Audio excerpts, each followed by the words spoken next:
നമസ്കാരം. സാന്നിധ്യത്തിലേക്ക് എല്ലാ പ്രിയ പ്രേക്ഷകർക്കും സ്വാഗതം. മലയാള ചലച്ചിത്ര ഗാനരംഗത്ത് ഗാന നിരൂപണവുമായി അരനൂറ്റാണ്ടിലേക്ക് അടുക്കുന്ന തപസ്യയാണ് ശ്രീ ടി.പി. ശാസ്തമംഗലത്തിൻ്റേത്. ശരിക്കും പറഞ്ഞാൽ ഗാനവിമർശന രംഗത്ത് ഒരു ഒറ്റയാനായി വിരാജിക്കുന്ന അദ്ദേഹത്തെ മലയാള ചലച്ചിത്ര ആസ്വാദകർക്ക് ഏറെ പരിചിതമാണ്. ഇന്ന് സാന്നിധ്യത്തിൽ നമ്മളോടൊപ്പം അതിഥിയായി ചേരുന്നത് ശ്രീ ടി.പി. ശാസ്തമംഗലം. സാറിനെ സ്നേഹാദരപൂർവ്വം സാന്നിധ്യത്തിലേക്ക് സ്വാഗതം ചെയ്യുന്നു. നമസ്കാരം. ഗാനങ്ങൾ ആസ്വദിക്കാത്ത മനുഷ്യരില്ല എന്ന് തന്നെ പറയാം. ഓരോ മനുഷ്യരുടെയും വൈകാരികമായി ചേർത്ത് നിർത്തുന്ന ഗാനങ്ങളുണ്ട്. എല്ലാ ഘട്ടങ്ങളിലും ഓരോരോ തരത്തിലുള്ള ഗാനങ്ങൾ ആസ്വദിക്കാറുണ്ട് മലയാളികളെന്നല്ല, ലോകത്തെമ്പാടുമുള്ള മനുഷ്യർ. അങ്ങനെ നോക്കുമ്പോൾ ഒരു ദേശത്തിൻ്റെ സംസ്കാരത്തെയും ജീവിതത്തെയും ജീവിത ദർശനത്തെയും ഒക്കെ അടയാളപ്പെടുത്തുന്നവയാണ് ഗാനങ്ങളെന്ന് പറഞ്ഞാൽ സാർ അതിനോട് എങ്ങനെ യോജിക്കുന്നു? തീർച്ചയായിട്ടും അത് തന്നെയാണ് 100% സത്യവും. അതെ. കാരണം നമ്മൾ കവിത വായിക്കാൻ ഇഷ്ടപ്പെടാത്തവർ പോലും ഗാനം കേൾക്കും. അതെ അല്ലേ? ഗാനം ഈ കവിതയുടെ ഒരു ഉപവകുപ്പാണെന്ന് പലരും അവകാശപ്പെട്ടിരുന്നു പഴയ കാലത്ത്. ഇംഗ്ലീഷിൽ തന്നെ അപ്ലൈഡ് പോയട്രി എന്നാണ് ഗാനത്തിന് പറയുന്നത്. പ്രയുക്ത കാവ്യം എന്ന സംസ്കൃതത്തിൽ പറയും. പ്രയോഗിക്കപ്പെട്ടത്. അപ്ലൈഡ്, അതാണ് അപ്ലൈഡ് പോയട്രി, പ്രയോഗിക്കപ്പെട്ട കാവ്യം. അതായത് കവി സ്വതന്ത്രനാണ്. ഇപ്പോൾ കവിക്ക് സ്വതന്ത്രമായിട്ട് ഒരു ആശയം കണ്ടെത്തി കവിത എഴുതാം. ഗാനരചയിതാവ് സ്വതന്ത്രനല്ല, പ്രത്യേകിച്ചും ചലച്ചിത്ര ഗാനരചയിതാവ് അല്ലെങ്കിൽ നാടകത്തിന് വേണ്ടി എഴുതുന്നതാണ്. കാരണം കഥാസന്ദർഭം പരിഗണിക്കണം. സംവിധായകൻ, തിരക്കഥാകൃത്ത്, ഇങ്ങനെ പലരെ തൃപ്തിപ്പെടുത്താനുള്ള ഒരു ബാധ്യത കൂടി ആസ്വാദകർ ആസ്വാദകർ കവിതയിലുമുണ്ട്. ഇതിന് കൂടുതൽ കുറെ കൂടി. അപ്പോൾ ഇതെല്ലാം കണ്ടു വേണം. ഇപ്പം പിന്നെ വയലാർ പാട്ട് എഴുതുന്നു. വയലാറിന് സ്വതന്ത്രമായിട്ടൊരു പാട്ട് എഴുതാൻ പറ്റില്ല. അതേസമയം അത് ലളിതഗാനമാണ്. ഈ ചലച്ചിത്രത്തിന് എഴുതുമ്പോൾ കഥാപാത്രത്തിൻ്റെ സ്വഭാവം, സന്ദർഭം, അല്ലെങ്കിൽ ഇപ്പം ആ കഥാപാത്രം ക്രിസ്ത്യാനിയാണോ ഹിന്ദുവാണോ മുസ്ലിമാണോ എന്നൊക്കെ പരിഗണിക്കണം. അതുകൊണ്ടാണ് ചില ക്രൈസ്തവ പ്രയോഗങ്ങൾ ചില പാട്ടുകളിൽ വയലാർ കൊണ്ടുവന്നത് സന്ദർഭത്തിനനുസരിച്ചുള്ള. അത് നമ്മൾ നോക്കുമ്പോൾ പഴയ ഗാനരചയിതാക്കളെല്ലാം അതിൽ ഉസ്താദുമാരാണെന്ന്. മലയാള ഗാന മേഖല എന്ന് പറയുന്നത് വളരെ സമ്പുഷ്ടമാണ്. ഭാസ്കരൻ മാഷിൻ്റെയൊക്കെ കൊടുങ്ങല്ലൂർ താമസിച്ചുകൊണ്ടാവണം അദ്ദേഹം എഴുതിയിട്ടുള്ള പോലെ മാപ്പിളപ്പാട്ടുകൾ വേറെ ആരും അത്ര ഭംഗിയായിട്ട് എഴുതിയിട്ടില്ല, അല്ലേ? ഭാസ്കരൻ മാഷ്, അതെ, വളരെ മനോഹരമായിട്ടുള്ള, ഇപ്പോഴും മലയാളികളുടെ മനസ്സിൽ തങ്ങി നിൽക്കുന്ന. അല്ല, മലയാള ചലച്ചിത്ര ഗാനങ്ങളുടെ ഒരു ചരിത്രം പരിശോധിച്ചാൽ എനിക്ക് തോന്നുന്നത് അഭയദേവ്, തിരുനേനാർകുറിച്ചി, മാധവൻ നായർ രണ്ടുപേരുടെ പേര് നമുക്ക് പറയാമെങ്കിലും തുടക്കകാലത്തെ ഏറ്റവും ശ്രദ്ധേയരായ രണ്ട് ഗാനരചയിതാക്കൾ അവരാണ്. പക്ഷേ നമുക്ക് വളരെ ഉള്ളിത്തട്ടി പറയാൻ പറ്റുന്നൊരു പേര് ഭാസ്കരൻ മാഷിൻ്റെയാണ്. അദ്ദേഹത്തിൻ്റെ ഒരു അത്തരത്തിലുള്ള ഒരു ഗാനം സാർ ഇപ്പോൾ അല്ല, ഒരുപാട് ഗാനങ്ങളുണ്ട്. പ്രത്യേകിച്ച് നീലക്കുയിലെ പാട്ട്. അദ്ദേഹം തന്നെ ആദ്യം എഴുതിയ ചന്ദ്രികയിലെ കേഴുകാത്മസഖി തകരുന്നിത കിനാവുകൾ എന്നുള്ള പാട്ട്. അവിടെ കേഴുക ആത്മസഖി, ആ ആത്മസഖി എന്നുള്ള പ്രയോഗത്തിനൊക്കെ ശകലം ചങ്ങമ്പുഴ ചൊവ്വയുണ്ട്. എങ്കിൽ പോലും ആ ആത്മസഖി എന്നുള്ള പ്രയോഗത്തിനൊരു തനിമയുണ്ട്, അല്ലേ? അപ്പോൾ ആത്മസഖി തകരുന്നിത കിനാവുകൾ, നിൻ്റെ കിനാവുകൾ തകരുകയാണ്, അതുകൊണ്ട് നീ കരയുക. മറ്റുള്ള അതുവരെ ഉണ്ടായിരുന്ന ഗാനരചയിതാക്കളെല്ലാം കരയരുതേ കരയരുതേ എന്ന് നിലവിളിച്ചപ്പോൾ ഒഴുക്കിനെതിരെ നീന്തിക്കൊണ്ടാണ് ഭാസ്കരൻ മാഷ് നീ എൻ്റെ പ്രിയപ്പെട്ടവളെ നീ കരയുക എന്ന് നായികയോട് പറഞ്ഞത്. അതുപോലെ തന്നെ അടുത്ത നവലോകം എന്ന് പറഞ്ഞ സിനിമയാണ്. തങ്കക്കിനാക്കൾ ഹൃദയെ വീശും വനാന്ത ചന്ദ്രികയാരോ നീ. ചങ്കക്കിനാക്കൾ എന്നുള്ള ആ പ്രയോഗത്തിന് പോലും നേരത്തെ പറഞ്ഞതുപോലെ ചങ്ങമ്പുഴയുടെ ഒരു പുതുമയുണ്ട്. തങ്കക്കിനാവെന്നൊക്കെ അന്ന് വരെ നമ്മൾ ചലച്ചിത്ര ഗാനങ്ങളിൽ കേട്ടിട്ട് കവിതകളിൽ ചങ്ങമ്പുഴയുടെ കവിതകൾ, പ്രത്യേകിച്ച് ചങ്ങമ്പുഴ സൃഷ്ടിച്ച ഒരു ഇതുണ്ടല്ലോ, വലിയ ആളുകളുടെ ഇടയിൽ വലിയൊരു പേര്, അല്ലെങ്കിൽ ആ കവിത കൊണ്ട് അദ്ദേഹം ഒരു വലിയ ഇത് മാനം സൃഷ്ടിച്ചല്ലോ. തീർച്ചയായും അതിൻ്റെ ഒരു തുടർച്ചയാണ് നമ്മുടെ ചലച്ചിത്രഗാനം. പ്രത്യേകിച്ചും ഭാസ്കര മാഷിൻ്റെയും വയലാറിൻ്റെയും ഒ. എൻ. വി. സാറിൻ്റെയൊക്കെ തുടക്കകാലത്തെ പാട്ടുകൾ എന്ന് പറയുന്നത് ഒരു ലക്ഷണം, കവിതയുടെ ഒരു ലക്ഷണമൊക്കെ ഒത്ത പാട്ടുകളായിരുന്നു എന്ന് പറയാം. പിന്നെ തങ്കക്കിനാക്കൾ ഹൃദയ വീശും വനാന്ത ചന്ദ്രിക സങ്കല്പമാകെ പുളകം പൂശും വസന്ത സുമമേ ആരോന്നി, ഇതാണ് അതിൻ്റെ പിന്നെ നവലോകം എന്ന് പറയുന്ന. ശരിക്കും പറഞ്ഞാൽ മലയാള സിനിമാ രംഗത്ത് ഗാനരംഗത്ത് ഒരു നവലോകം തന്നെ സൃഷ്ടിച്ചതാണ്. പിന്നീട് വരുന്ന സിനിമ, ഒരുപാട് സിനിമകൾ വന്നിട്ടുണ്ടെങ്കിലും 1954 വന്ന നീലക്കുയിലാണ് മലയാള സിനിമയുടെ മാത്രമല്ല ഗാനങ്ങൾക്കും ഒരു ചരിത്രം തിരുത്തിക്കുറിച്ചത്. നമ്മുടെ മലയാള ചലച്ചിത്ര ഗാനങ്ങളുടെ ചരിത്രം തുടങ്ങുന്നത് 1938 ബാലൻ മുതലാണെങ്കിലും ശരിക്കു പറഞ്ഞാൽ മൗലികമായ പാട്ടുകൾ, ഈ ഇപ്പം തങ്കക്കിനാക്കൾ ഹൃദയ വീശും അല്ലെങ്കിൽ അതുവരെയൊക്കെ ഉണ്ടായിരുന്ന പാട്ടുകളെല്ലാം അതിൻ്റെ സംഗീതം മൗലികമല്ല. കാരണം ഹിന്ദിയിൽ നിന്നും തമിഴിൽ നിന്നും ഒക്കെ എടുത്തു വെച്ച് അതിനനുസരിച്ച് ഉണ്ടാക്കിയ പാട്ടുകളാണ്. പണ്ട് അങ്ങനെ ഒരു ഇതായിരുന്നല്ലോ സർ. നീയൻ ചന്ദ്രനെ ഞാനിൻ ചന്ദ്രിക എന്നൊക്കെ പറഞ്ഞ് ശശിധരനിലെ പാട്ടൊക്കെ കേട്ടിട്ടില്ലേ? തുമ്മപ്പൻ പത്മനാഭൻകുട്ടി എഴുതിയതാണ്. അതൊക്കെ പിന്നെ തു മേരാ ചാന്ദ് ഹേ മേ തേരി ചാന്ദിനി എന്ന ഹിന്ദിയിലെ അതേ അനുകരണമാണ്. കമ്പോട് കമ്പ് അനുകരണം എന്ന് ജോസഫ് മുണ്ടശ്ശേരി മാഷിൻ്റെ ഭാഷയിൽ പറയാം. അപ്പോൾ പക്ഷേ നീലക്കുയിൽ വരുമ്പോൾ എല്ലാവരും ചൊല്ലണ് കല്ലാണ് നെഞ്ചിലെന്ന്, ഞാനൊന്ന് തൊട്ടപ്പോൾ നീലക്കരിമ്പിൻ്റെ തുണ്ടാണ് കണ്ടതയ്യ എന്ന് നീലി പാടുമ്പോൾ അത് നീലിയുടെ മാത്രം ഭാഷയായി മാറുന്നു. അവിടെയാണ് പി. ഭാസ്കരൻ വിജയിച്ചത്. ഭാസ്കരന് മാത്രമേ അങ്ങനെ എഴുതാൻ പറ്റുള്ളൂ എന്ന് രോമാഞ്ചത്തോടുകൂടി മലയാളി ഓർത്ത ഒരു അവസരമായിരുന്നു 1954. ഇന്നും മലയാളികളുടെ മനസ്സിലും ചുണ്ടിലും ആ ഗാനങ്ങൾ തത്തിക്കളിക്കുന്നു. അത് പാടിയ ജാനമ്മ ഡേവിഡിനെ ഞാൻ കണ്ടിട്ടുണ്ട്. ഞാൻ മലയാള മനോരമയ്ക്ക് വേണ്ടി ഞായറാഴ്ചകളിൽ തുടർച്ചയായി മലയാളത്തിലെ ഗായകരെ പരിചയപ്പെടുത്തുന്ന ഒരു ഫീച്ചർ ചെയ്യാൻ അവർ പറയുകയും ഞാൻ ചെന്നൈയിൽ ചെന്ന് 10 ദിവസം താമസിച്ച് ഓഫീസിൽ നിന്ന് ലീവൊക്കെ എടുത്ത് 10 ദിവസം താമസിച്ച് ചെന്നൈയിലുള്ള എല്ലാ ഗായകരെയും കാണുകയും ചെയ്തു. അതിൽ അന്ന് അവർ പറഞ്ഞത്, അപ്പോൾ 75-ന് ശേഷമാണല്ലോ സാറ്? അല്ല, 75, ഇത് 80-കളിലാണ് ചെയ്തത്. ഞാൻ എഴുതി തുടങ്ങുന്നത് ഉദ്യോഗത്തിൽ ഇല്ല, 78-ലാണ് ഞാൻ. 78-ൽ ഉദ്യോഗത്തിൽ കയറാണ്. അപ്പോൾ ഈ അവിടെ ചെന്നപ്പോൾ ഈ ജാനമ്മ ഡേവിഡിനെയും കണ്ടു. ജാനമ്മ ഡേവിഡ് നന്തൻകോടുകാരിയാണ് എന്നുള്ളത്, തിരുവനന്തപുരം നന്തൻകോടുകാരിയാണെന്നുള്ളത് അവർ പറഞ്ഞപ്പോഴാണ്. അന്നത്തെ കാലത്തൊക്കെ യാത്ര ചെയ്ത് സ്ത്രീകൾ അതുവരെ പോയി പാടുക എന്നൊക്കെ പറയുന്നത്. അല്ല, അത് മദ്രാസിൽ, അവരെ ഹസ്ബൻഡ് മദ്രാസിലായിരുന്നു. മറ്റേ ഹസ്ബൻഡ് ഞാൻ ചെല്ലുമ്പോൾ മരിച്ചുപോയി. അവരും കൊച്ചുമക്കളും ഒക്കെയാണ് ഉണ്ടായിരുന്നത്, മക്കളും ഒക്കെ ഉണ്ടായിരുന്നു. അല്ല, നന്തൻകോട് ആയിരുന്നു അവരുടെ വീട്, കുടുംബ വീട്. അവരാണ് ഈ നീലക്കുയിലെ എല്ലാവരും ചൊല്ലണ് പിന്നെ കുയിലിനെ തേടി കുതിച്ചു പായുമാര പട്ടുകുപ്പായക്കാര എന്നൊക്കെ ഉള്ള പാട്ടുകൾ പാടിയത്. ഈ 2 പാട്ടും, ആ 2 പാട്ടും മതി അവരെ സംബന്ധിച്ചിടത്തോളം. അത്രയ്ക്ക് ഉദാത്തമായ 2 പാട്ടുകളാണല്ലോ അത്. ഈ ആ കുതിച്ചു പായുമാര പട്ടുകുപ്പായക്കാര എന്ന് ഭാസ്കരൻ മാഷ് എഴുതിയതിനും ഒരു പുതുമയുണ്ട്. ആ സിനിമയിൽ സത്യൻ അവതരിപ്പിച്ച ശ്രീധരൻ മാസ്റ്റർ എന്ന് പറയുന്ന കഥാപാത്രം ജാതീയമായും സാമ്പത്തികമായും ഒക്കെ ഉയർന്ന തലത്തിൽ നിൽക്കുന്ന ആളാണ്. അദ്ദേഹം ഇട്ടിരിക്കുന്നത് ഒരു ജുബ്ബയാണ്. ജുബ്ബ അത് അന്ന് ടെർലിൻ എന്ന് പറയുന്ന ഒരു തരം തുണി സമ്പന്നരുടെ വേഷമായി മാറിയിരുന്ന സമയത്താണ് ഈ പടം ഇറങ്ങുന്നത് 1954. അപ്പോൾ എന്തൊക്കെ അത് ശ്രദ്ധിച്ചു അത് ഇട്ടുകൊണ്ടാണ് ഈ പിന്നെ സത്യൻ മാസ്റ്റർ നിൽക്കുന്നത്, ഈ ശ്രീധരൻ മാസ്റ്റർ നിൽക്കുന്നത്. അപ്പോൾ അദ്ദേഹത്തെ സ്നേഹിക്കുന്ന പാവപ്പെട്ട ദളിത് പെൺകുട്ടിയായ നീലി എന്ന് പറയുന്ന മിസ് കുമാരി അവതരിപ്പിച്ച കഥാപാത്രം അദ്ദേഹത്തെ നോക്കി പാടുന്നു പട്ടുകുപ്പായക്കാരൻ. അദ്ദേഹത്തെ സംബന്ധിച്ച് അവരെ സംബന്ധിച്ചിടത്തോളം അതൊരു പട്ടുകുപ്പായമാണ്. അവർക്ക് ഈ ചീട്ടിത്തുണി മാത്രമേ വാങ്ങാനുള്ള കെൽപ്പുള്ളൂ.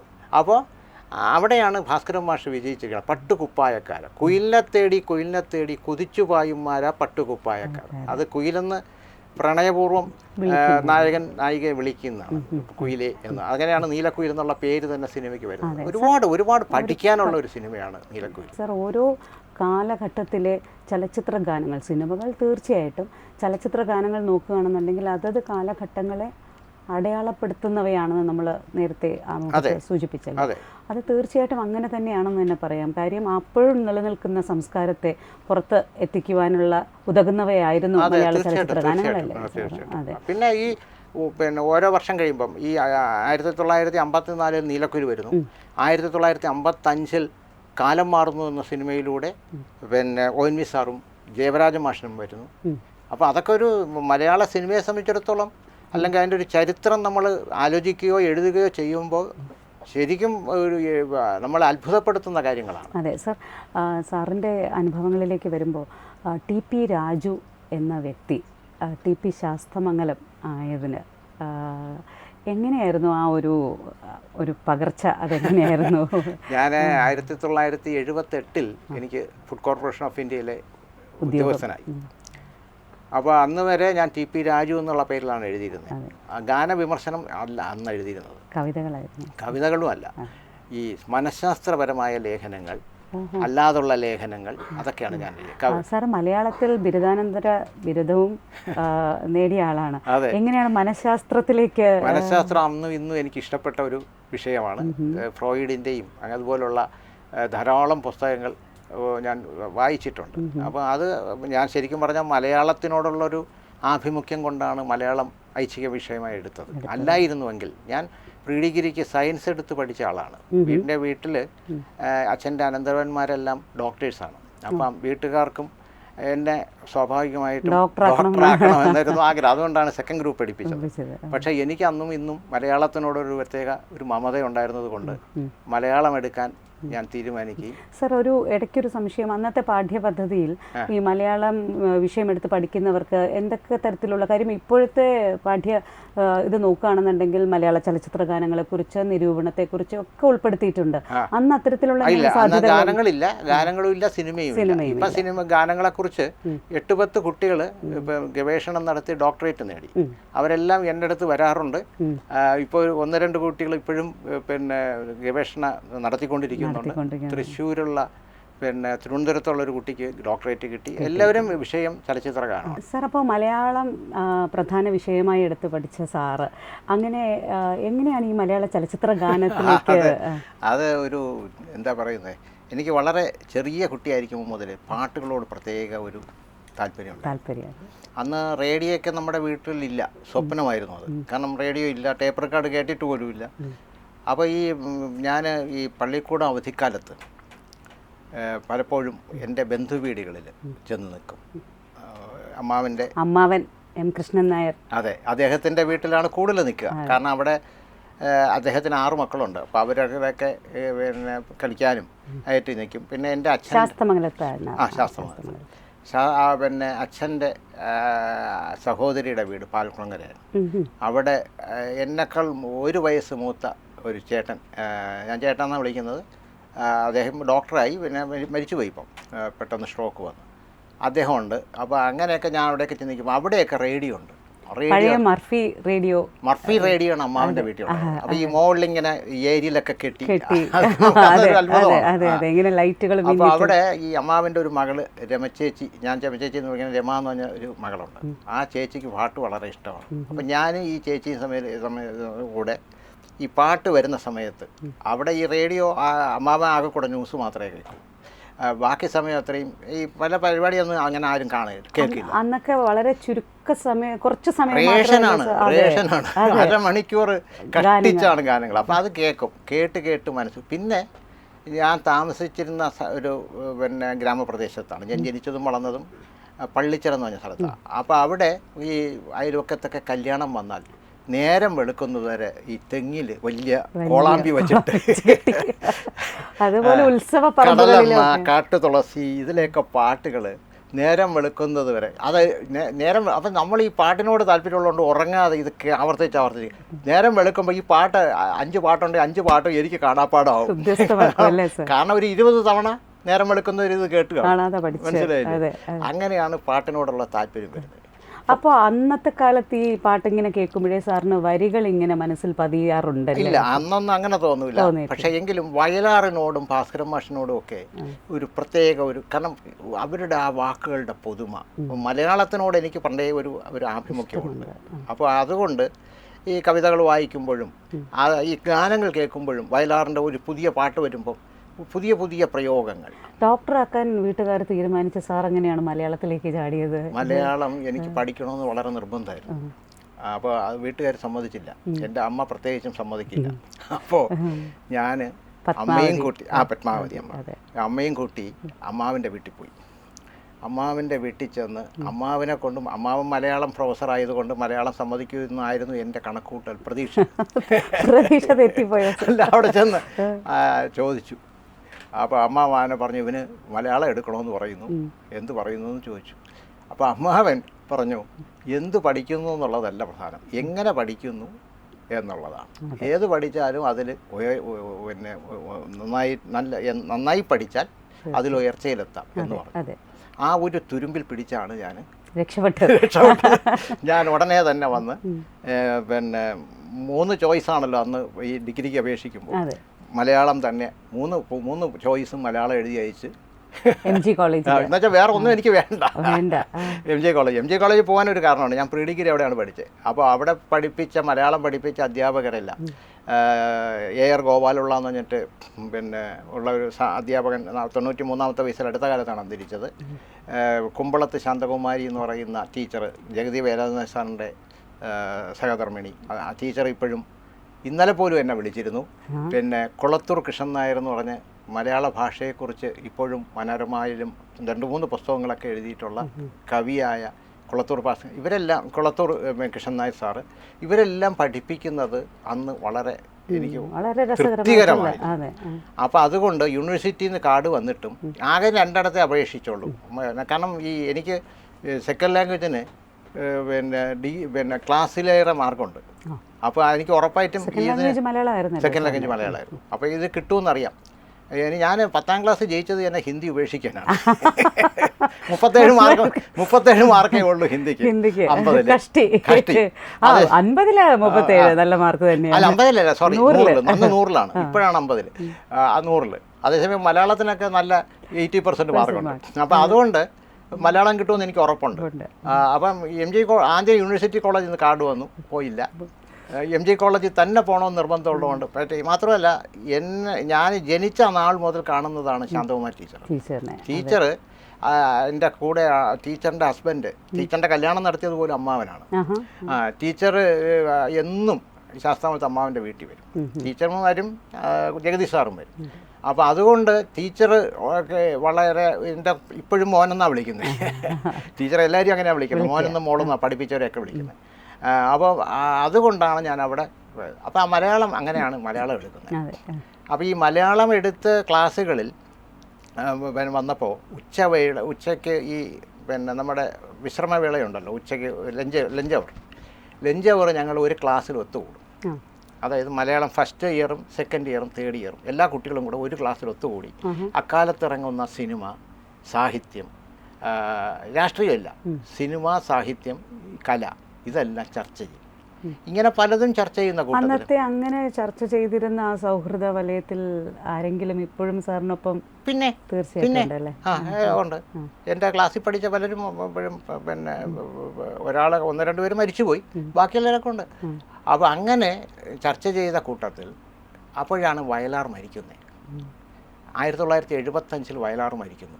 1975 ഒക്ടോബർ 27 ഈ വരുന്ന 27 ആകുമ്പോൾ 50 വർഷമാവുകയാണ് വയലാർ മരിച്ചിട്ട്. ആലോചിച്ചോണം, 50 വർഷമായ മരിച്ചിട്ടും 50 വർഷമായ ഒരാളെ നമ്മളിപ്പോഴും ഓർക്കുന്നു, ദിവസവും അദ്ദേഹത്തിൻ്റെ പാട്ട് കേൾക്കുന്നു, അദ്ദേഹത്തിൻ്റെ പാട്ടിനെ കുറിച്ച് ചർച്ച ചെയ്യും. അപ്പോൾ വയലാറിൻ്റെ മരണത്തിന് ശേഷം വന്ന പാട്ടുകൾ മുഴുവൻ ആ നിലവാരമുള്ളതല്ല. അതിനെക്കുറിച്ച് ഞാൻ ഈ ഇങ്ങനെയുള്ള ഞങ്ങളുടെ സൗഹൃദ ചർച്ചയിൽ പറഞ്ഞു. അപ്പോൾ എൻ്റെ ഒരു പിന്നെ ഞാൻ അന്ന് സെക്കൻഡ് ഇയറിന് പഠിക്കുകയാണ്. പിന്നെ മുതിർന്ന വിദ്യാർത്ഥി, അതായത് പിന്നെ ഈ മൂന്നാമത്തെ വർഷം പഠിക്കുന്ന ആള് ഒരു മാസിക നടത്തുന്നുണ്ട്, ഒരു ലോക്കൽ മാസിക, രാഷ്ട്രപ്രഭ എന്നായിരുന്നു എൻ്റെ പേര്. പൂക്കോട് എന്ന് പറഞ്ഞ സ്ഥലത്തു നിന്നാണ് അത് ഇറങ്ങുന്നത്. അല്ല, പ്രിന്റിങ്, ഒരു 100-150 കോപ്പി അടിക്കുന്ന ഒരു മാസിക. ഒരു വിദ്യാർത്ഥി അതിന് അതൊക്കെ അന്നൊക്കെ ഈ അവരൊക്കെ മലയാളം പഠിച്ചവരാണ്. അന്നൊക്കെ മലയാളം പഠിക്കുന്നവരുടെ ഒരു താല്പര്യമാണ് ഞാൻ പറയുന്നത്. അപ്പോൾ അദ്ദേഹം എന്നോട് പറഞ്ഞു, ഇപ്പം പറഞ്ഞതെല്ലാം കൂടെ ഒരു ലേഖനമാക്കി എഴുതി തരാമോ എന്ന് വെച്ചു. എൻ്റെ ചലച്ചിത്രഗാന നിരൂപണത്തിലേക്ക് വരുന്ന വഴി അതാണ്. ഞാൻ എഴുതി കൊടുത്തു. എഴുതി കൊടുത്തു. അത് കുറേ കഴിഞ്ഞപ്പോൾ അന്ന് സാറ് ഏത് വിഷയത്തെക്കുറിച്ചാണ് എഴുതി കൊടുത്തത്? ആ കാലത്ത് ഇറങ്ങിയ ചില പാട്ടുകളിലെ അബദ്ധങ്ങളെക്കുറിച്ചാണ്, തെറ്റുകളെക്കുറിച്ചാണ് എഴുതി കൊടുത്തത്. അത് കൊണ്ടുപോയിട്ട് അദ്ദേഹം ഒരു 1-2 മാസം കഴിഞ്ഞപ്പോൾ ഒരു മാസികയും കൊണ്ടുവന്നു. അന്നത്തെ പ്രഗത്ഭരായിട്ടുള്ള എഴുത്തുകാർ, ഗാന രചയിതാക്കളൊക്കെ ആയിരിക്കുമല്ലോ വിമർശിക്കുന്നത്. അപ്പോൾ അങ്ങനെ എഴുതാനൊരു ധൈര്യം ഉണ്ടായോ? അത് ഓട്ടോമാറ്റിക് എങ്ങനെ വന്നു? കാരണം ഒന്നാമത് എനിക്കൊരു ഈ എന്താ പറയുന്നത്, ഈ തെറ്റ് വരുത്തുന്നതോടുള്ള ഒരു ദേഷ്യം. വയലാറിൻ്റെയൊക്കെ ഒന്നാന്തരം പാട്ടുകൾ കേട്ട സ്ഥാനത്ത് ഇത്രയും പൊട്ടപ്പാട്ടുകൾ കേൾക്കേണ്ടി വരുന്നല്ലോ എന്നുള്ളൊരു പക, ആ പകയുടെ ഫലമാണ് എഴുതി കൊടുത്തത്. അന്നത്തെ തുടക്കക്കാർ അല്ല, ഈ വയലാർ മരിച്ചതിന് ശേഷം ഗാനരംഗത്തേക്ക് വന്നവരാണ് വിശു തിരുമല, പൂവച്ചൽ ഖാദർ, മറ്റേ മങ്കൊമ്പ് ഗോപാലകൃഷ്ണൻ, എല്ലാവരും. അപ്പൊ അവരെ സ്വാഭാവികമായിട്ടും അവരെ കുറിച്ചൊക്കെയാണ് എഴുതി കൊടുത്തത്. അവരുടെ പാട്ടുകളെ കുറിച്ച്, അവരെ കുറിച്ചെന്നല്ല, അവരുടെ പാട്ടുകളെ കുറിച്ചാണ് എഴുതി കൊടുത്തത്. അപ്പോൾ ഇദ്ദേഹം ഈ മാസികയും കൊണ്ട് വന്നു, അച്ചടിച്ച മാസിക. അപ്പോൾ എനിക്ക് നേരത്തെ തന്നെ ഞാൻ മനഃശാസ്ത്രത്തിൽ, ഞാൻ പഠിക്കുന്ന കാലത്ത് ഞാൻ മനഃശാസ്ത്രത്തിലും പമ്പരം എന്ന് പറയുന്നത് മാധവിക്കുട്ടിയുടെ മകൻ മോനു നാലപ്പാട് തൈക്കാട് നിന്ന് ഇറക്കിയിരുന്ന ഒരു മാഗസിനാണ് പമ്പരം. ഈ നമ്മുടെ സ്പാൻ, അമേരിക്കൻ മാഗസിൻ സ്പാനിൻ്റെ മോഡലിൽ ഇറക്കിയിരുന്ന വളരെ, അതിനകത്ത് എനിക്ക് പുതിയ അറിവാണ് പമ്പരം. അത് അതിനകത്ത് ഞാൻ സ്ഥിരം ലേഖനങ്ങൾ എഴുതുമായിരുന്നു. മനഃശാസ്ത്രം എന്ന് പറഞ്ഞുകൊണ്ട് മെഡിക്കൽ കോളേജിൻ്റെ അടുത്തുനിന്ന് ഡോക്ടർ KS ഡേവിഡും മാത്യു വെല്ലൂരും ഒക്കെ കൂടെ ചേർന്ന് ഇറക്കിയിരുന്ന ഒരു മാഗസിനുണ്ട് മനഃശാസ്ത്രം. അതിനകത്ത് ഞാൻ മനഃശാസ്ത്രപരമായ ലേഖനങ്ങൾ എഴുതുമായിരുന്നു. ഞാൻ പഠിക്കുന്ന കാലത്ത് മാഗസിൻ കണ്ടിട്ടുണ്ട്. മനഃശാസ്ത്രം പമ്പരം നല്ല നല്ല മാഗസിനായിരുന്നു. അപ്പോൾ അത് അതിനകത്തൊക്കെ ഈ അല്ലാതെയുള്ള ലേഖനങ്ങളാണ് ഞാൻ എഴുതുന്നത്. സാറിന്റെ പേര് വെച്ച് തന്നെയാണ് എഴുതുന്നത്? TP രാജു. അപ്പോൾ ഞാൻ ഈ ഇദ്ദേഹം ഈ മാസിക കൊണ്ടുവന്നല്ലോ. അപ്പോൾ അദ്ദേഹം പറഞ്ഞു ഇനി ഒരു ലേഖനം വേണമെന്ന് പറഞ്ഞു. 1 മാസം കൂടെ കഴിഞ്ഞപ്പോൾ പുള്ളി കുറേ കത്തുകൾ കൊണ്ടുവന്നു. ആദ്യത്തെ ലേഖനത്തിന് വന്ന മറുപടികളാണ്. അപ്പം ഒരുപാട് പേര് പ്രതികരിച്ചിരിക്കുന്നു. എന്നോട് പറഞ്ഞു നിന്റെ ലേഖനം വളരെ ഏറ്റു കേട്ടോ, ഒരുപാട് പേര് പ്രതികരിച്ചിരിക്കുന്നു, അതുകൊണ്ടാണ് ഞാൻ ഒരു ലേഖനം കൂടെ തരണം എന്ന് പറഞ്ഞത്. അപ്പോൾ കത്തൊക്കെ എനിക്ക് തന്നു. പൊട്ടിച്ച് വായിച്ചപ്പോൾ ചീത്ത പറഞ്ഞു എഴുതിയിട്ടുണ്ട്. തീർച്ചയായിട്ടും ഉണ്ടാവുമല്ലോ, നല്ലതായിട്ട് എഴുതിയിട്ടുണ്ട്. അങ്ങനെ അപ്പോൾ അങ്ങനെ വീണ്ടും ലേഖനങ്ങൾ എഴുതി. പിന്നെ അത് കഴിഞ്ഞാണ് ഞാനിങ്ങനെ തുടർച്ചയായിട്ട് അതിൽ 1-2 ലേഖനങ്ങൾ എഴുതിയുള്ളൂ. പിന്നെ അതൊക്കെ മുടങ്ങിപ്പോയി, കാരണം ഈ വളരെ ലോക്കൽ മാഗസിനായിരുന്നു. അത് കഴിഞ്ഞ് ഞാൻ പിന്നെ എനിക്ക് ജോലിയാവുന്നു. 1978 ഞാൻ ഫുഡ് കോർപ്പറേഷൻ ഓഫ് ഇന്ത്യയിൽ ജോലിയാവുന്നു. അപ്പോഴത്തേക്ക് ഈ ഗാനനിരൂപണം അപ്പോഴും ആരംഭിച്ചിട്ടില്ല ഒഫീഷ്യലായിട്ട്. ഇങ്ങനെ ഇത് അന്നൊക്കെ. അപ്പോൾ ഈ സ്വാഭാവികമായിട്ടും എനിക്ക് ഈ പിന്നീട് എഴുതാനുള്ള മനഃശാസ്ത്രത്തിലോ അല്ലെങ്കിൽ ഈ പമ്പരം പോലുള്ള മാഗസിനിലോ എഴുതാനുള്ള ഒരു അവസരമില്ല. ഈ TP രാജു എന്നുള്ള പേരിൽ എഴുതാൻ പറ്റില്ല ജോലി കിട്ടിയപ്പോൾ. അപ്പം ജോലി ഞാൻ ഈ പെർമിഷൻ ചോദിച്ചപ്പോൾ ഞങ്ങളുടെ റീജിയണൽ ഓഫീസ്, കേരളത്തിലെ റീജിയണൽ ഓഫീസ് തിരുവനന്തപുരത്താണ്, റീജിയണൽ ഓഫീസ് ഇന്ന് തരികയില്ല എന്ന് പറഞ്ഞു മറുപടി വന്നു. അത് കഴിഞ്ഞ് സോണൽ ഓഫീസിലേക്ക് ഞാൻ അപ്ലൈ ചെയ്തു. Zonal office ചെന്നൈയിലാണ്. സോണൽ ഓഫീസിൽ നിന്നും തരികില്ലെന്ന് പറഞ്ഞു. ഹെഡ് ഓഫീസിലേക്ക് അപ്ലൈ ചെയ്തപ്പോഴും തരികില്ല, അങ്ങനെ അതിന് പ്രൊവിഷൻ ഇല്ല എന്ന് പറഞ്ഞത്. അപ്പോൾ എനിക്ക് ആകെ ഒരു നിരാശത തോന്നി. കാരണം ഇനി എഴുതാൻ പറ്റില്ലല്ലോ എന്നുള്ള ഒരു അവസ്ഥ ആലോചിച്ചു. അപ്പോൾ എന്താ വഴി എന്നുള്ള. അപ്പോൾ എനിക്ക് നേരത്തെ തന്നെ പരിചയമുള്ള അമ്മാവൻ്റെ വീട്ടിൽ പലപ്പോഴും വന്ന് കണ്ടിട്ടുള്ള, അമ്മാവൻ്റെ വീട്ടിൽ വരുമ്പോൾ പല സാഹിത്യകാരന്മാരും വരും. അപ്പോൾ അവർക്ക് ഈ ചായ കൊടുക്കാനുള്ള ഒരു നിയോഗം ഭാഗ്യത്തിനോ എനിക്കുണ്ടായിട്ടുണ്ട്. ചായ കൊടുക്കുമ്പോൾ അമ്മാവൻ പരിചയപ്പെടുത്തി കൊടുക്കും, ഇതെൻ്റെ അനന്തരവനാണ് എന്ന് പറഞ്ഞ് പേര് പറഞ്ഞ് പരിചയപ്പെടുത്തി കൊടുക്കും. അപ്പോൾ അങ്ങനെ മലയാറ്റൂർ സാറിനെ അവിടെ വെച്ച് പലതവണ കണ്ടിട്ടുണ്ട്. മാത്രമല്ല ഇവർ ഈ സാഹിത്യകാരന്മാർ സംസാരിക്കുന്നതൊക്കെ കേൾക്കാൻ എനിക്ക് വല്ലാത്ത താല്പര്യം. ഞാൻ കഥയുടെ മറവിൽ മറഞ്ഞു. സാറിന് അങ്ങനെ നിരവധി അവസരങ്ങൾ കിട്ടിയിട്ടുണ്ട് അല്ലേ സാർ? അതെ. അപ്പോൾ സാർ അമ്മാവൻ്റെ വീട്ടിലാണോ നിന്ന് പഠിക്കുന്നത്? അല്ല, ഞാൻ ഈ വെക്കേഷൻ മാത്രം. വെക്കേഷൻ എന്ന് വെച്ചാൽ ഓണത്തിൻ്റെ 10 ദിവസം, ക്രിസ്മസിൻ്റെ 10 ദിവസം, മധ്യവേനൽ അവധിക്കാലം 2 മാസം, അതിൽ കുറച്ച് ദിവസം അവിടെ ചെന്ന് നിൽക്കും. അപ്പോൾ ആ സമയത്താണ് ഉള്ള കഥയാണ് ഞാൻ പറയുന്നത്. അങ്ങനെ മലയാറ്റൂർ രാമകൃഷ്ണൻ സാറിനോട് ഞാൻ ചെന്ന് ചോദിച്ചു, സാറേ എനിക്കിങ്ങനെ ജോലിയുണ്ട്, സാറൊക്കെ IAS കഴിഞ്ഞിട്ടും ഇങ്ങനെ നോവലൊക്കെ എഴുതുന്നുണ്ടല്ലോ, അപ്പോൾ അതുകൊണ്ട് എനിക്ക് എന്താ വഴി, പൈസ വാങ്ങിക്കാനൊക്കില്ല, അവിടെ നിന്ന് വല്ല പ്രതിഫലം കിട്ടിയാൽ തന്നെ എന്നൊക്കെ പറഞ്ഞു. അപ്പോൾ പറഞ്ഞു നീ ഒന്നുകൊണ്ടും പേടിക്കണ്ട, ഒരു കാര്യം ചെയ്യും, ഡൽഹിയിലേക്ക് ഓംചേരി എന്ന് പറഞ്ഞ ഒരാളുണ്ട്, പ്രശസ്ത നാടകകൃത്ത്. അദ്ദേഹം നിങ്ങളുടെ ഓഫീസിൽ ഡെപ്യൂട്ടി മാനേജറായിട്ട് ഡെപ്യൂട്ടേഷനിലുണ്ട്. എനിക്കത് അറിഞ്ഞൂടാ. എൻ്റെ ഓഫീസിലുള്ള എല്ലാ സ്റ്റാഫിനെയും എനിക്ക് അറിഞ്ഞൂടാ. അദ്ദേഹത്തിനൊരു പേഴ്സണൽ കത്തയക്കും. ഈ ആപ്ലിക്കേഷൻ ഒന്നുകൂടെ അയക്കുക, അതിൻ്റെ കൂടെ ഒരു പേഴ്സണൽ കത്ത് മലയാളത്തിൽ എഴുതിയാൽ മതി എന്ന് പറഞ്ഞു. അപ്പം ഞാൻ പറഞ്ഞു ഞങ്ങളുടെ ഓഫീസ് പ്രൊസീജിയർ അനുസരിച്ച് അങ്ങനെ നേരിട്ട് ഉയർന്ന ഓഫീസർമാർക്ക് കത്തെഴുതാൻ പാടില്ല, ത്രൂ പ്രോപ്പർ ചാനലാണ്. കാരണം ഇവിടെ മുതലേ അയക്കണം. അപ്പോൾ അവരത് ഫോർവേഡ് ചെയ്യില്ല. അത് നേരിട്ട് അയച്ചാൽ എനിക്ക് മെമ്മോയോ ചാർജ് ഷീറ്റോ ചിലപ്പം പിരിച്ചുവിടൽ തന്നെ ഉണ്ടാവും. അപ്പം അദ്ദേഹം പറഞ്ഞു അങ്ങനെയൊന്നും പറയാം, അദ്ദേഹം നല്ല മനുഷ്യനാണ്, നീ ഒന്ന് അയച്ചു നോക്ക്, ഞാനല്ലേ പറയുന്നതെന്ന് പറഞ്ഞു. അങ്ങനെ ഞാൻ എന്തായാലും രണ്ടും ഇദ്ദേഹത്തിൻ്റെ പ്രേരണ കാരണം ഞാൻ രണ്ടും കൽപ്പിച്ചു, ഒരു കത്തയച്ചു. പിന്നെ ഓംചേരി സാറിന് ഹെഡ് ഓഫീസിലെ അഡ്രസ്സ് എനിക്കറിയാം. ഓംചേരി സാറിന് ഞാൻ പേഴ്സണലായിട്ടൊരു കത്തയച്ചു. സത്യം പറഞ്ഞാൽ ഒരു 1.5-2 മാസം കഴിഞ്ഞപ്പോൾ എനിക്ക് പെർമിഷൻ കിട്ടി. എത്ര കൃത്യമായിട്ട് ഇതൊക്കെ ഓരോ നിയോഗമാണ് സർ.